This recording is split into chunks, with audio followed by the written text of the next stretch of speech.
Hello வணக்கம், இது உங்கள் சிவி ஜோன். ஸோ எல்லாரும் எப்படி இருக்கீங்க? இப்போ பார்த்தீங்கன்னா ஒரு சம்பவம் நடக்குது. இதை பார்த்தோன்னே எனக்கு ஒரு பக்கம் சிரிக்கிறதா இல்லை எப்படி இதை எடுத்துக்கிறது எனக்கு சத்தியமாக தெரியல. ஆனால் தரமான ஒரு அடி தான் வந்துட்டு முத்துக்குமரன் கொடுத்தது. என்னென்னா ஒரு பெரிய பூகம்பம், செம்ம பெரிய சண்டை. அதுக்கு முழுக்க முழுக்க காரணம் பார்த்தீங்கன்னா ரயான்.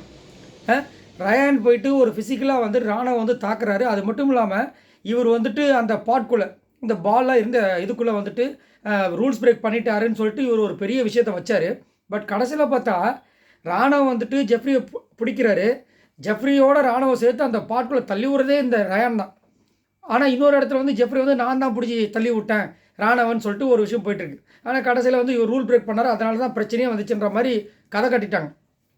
அதுக்கப்புறம் இதை தாங்க முடியாமல் என்ன பண்ணுறாங்க, ஒரு கட்டத்தில் வந்துட்டு ஜெஃப்ரி வந்துட்டு அட்டாக் பண்ண விஷயங்களும் அடுத்தது தாங்க முடியாமல் இவர் போய் ஃபிசிக்கலாக அட்டாக் பண்ண போகிறாரு, போய் தள்ளுறாரு. ஆனால் அவர் திரும்ப அதுக்கு வந்து அட்டாக் பண்ண வராரு. ஆனால் வந்து அதை கூட தடுத்துட்டாங்க.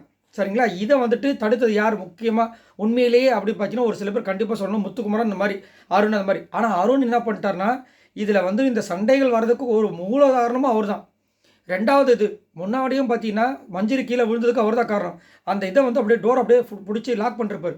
அதனால் எல்லோரும் நெருக்கி கீழே விழுந்து நேற்று சாச்சனா கட்டி மஞ்சரி கட்டி இன்றைக்கி அதே மாதிரி வேலையை பண்ணார். செம்ம அடி அது மாதிரி விழுந்துச்சு. அதுக்கப்புறமா எப்படியோ இவ்வளோ போயிட்டாங்க.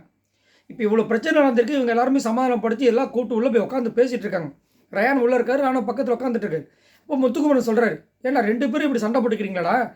ஒருத்தர் மூக்கில் அடித்து அவனுக்கு ரத்தம் வந்து எவனா ரெட் கார்டு வாங்கிட்டு வெளியே போய் என்னடா பண்ணுறது அப்படின்னா உடனே ரயான் தடுக்கிறாரு. ஒரு நிமிஷம் இருங்க முத்து, ஏன் அந்த மாதிரி நீங்கள் மூக்கில் ரத்தம்லாம் வரும் பேசுகிறீங்க? அந்த மாதிரி யாருமே நினைக்கலையா? அந்த மாதிரி நான் யாரும் நினைக்கலையா? அப்புறம் நினைக்காம நீ அவனை அடிக்க போனேன் அப்படின்னு கேட்டார் இவர். உடனே இல்லை அப்படி இப்படி மண்டையாட்டினார். உடனே வந்து அந்த பக்கம் சாச்சனை போட்டு தாக்குறாங்க. ஏன் நீ இதை ஃபஸ்ட்டு அதுக்கு தான் அடிக்க போனேன், நீ ஃபஸ்ட்டு அடிக்க போனதால அவனே வந்தான். உடனே இவர் கேட்டார் ராணவன், ராணவ் அவன் அடித்ததுக்கப்புறம் நீ கையை வாங்க போனல, சப்போஸ் உன் கையை அவன் மூக்கில் போட்டிருந்தா அவன் மூக்கில் ரத்தம் வந்திருக்காதா? ஆமாண்டா அவர். நீ இவரை கேட்குறாரு, சரி நீ அடிக்க போனல, உன் கையை அவன் மூக்கில் போட்டு ரத்தம் வந்தா என்ன பண்ணியிருப்பேன்? இவர் மண்டையாட்டுறாரு, வந்திருக்காதான். ஏன்பா அப்புறம் எதுக்காக பாஞ்சிங்க? அப்புறம் எதுக்காக பாஞ்சிங்க? அவங்க வந்து தடுக்கலாம், நீங்கள் அடிச்சிருப்பீங்களா கோவத்தில்? அதானே நடந்துச்சு. உடனே அவர் இல்லை முத்து, ரயான் சொல்கிறார், இல்லை முத்து நீ சொல்கிறது எனக்கு புரியுது, ஆனால் அந்த ரத்தம் அதுக்குன்ற வார்த்தைக்கு பதிலாக விபரீதம்னு வச்சுக்கோ. ஓ, ரத்தம்ன்ற வார்த்தைக்கு பதில் விபரீதம் வச்சா அது வந்து எல்லாம் கரெக்டாகிடும். சரிப்பா நான் ஓம் வழிக்கே வரேன்னு சொல்லிட்டு, அதாவது நீங்கள் இருவரும் சண்டை போட மோதிக்கொள்ளும் போது உங்களுக்கு வந்துட்டு அடிபட்டு விபரீதம் ஏற்பட்டு விடாமல், சப்போஸ் விபரீதம் ஏற்பட்டு விட்டால் அதற்கு சிவப்பாட்டை வழங்கி விடுவார்கள் என்பதற்காக நாங்கள் பயந்தோம்ன்ற மாதிரி உங்களுக்கு சொல்லி முடிச்சார். இப்போ ஓகே தானே அப்படின்னாரு அவர். ஓகேண்ணா, ஓகே தான் கிளம்பு. இதில் ஒரு இது தப்பு செஞ்சது தப்பு இல்லை. இதில் வேறு ஒரு சில பேர் வந்துட்டு சொல்கிறாங்க, ஏங்க ரயானை எத்தனை பேர் டார்கெட் பண்ணாங்க தெரியுமாங்க?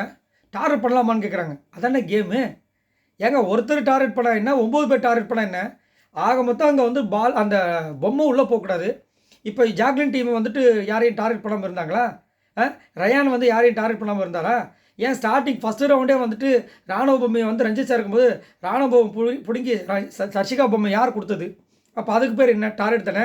ஒருத்தர் டார்கெட் பண்ணால் பிரச்சனை கிடையாது, 9 பேர் டார்கெட் பண்ணால் தான் பிரச்சனையாக உங்களுக்கு. என்னையா நடக்குதுன்ற மாதிரி இருந்துச்சு.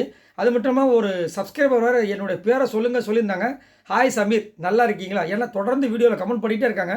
அதுக்காக ஸோ நீங்கள் உங்களோட கமெண்ட்ஸை சொல்லுங்கள். அதுமாதிரி இந்த வீடியோக்கு ஒரு லைக் தட்டி விடுங்க. மறக்காம நம்மளோட சேனலை சப்ஸ்கிரைப் பண்ணி சப்போர்ட் பண்ணுங்கள். பாய் நண்பர்கள்.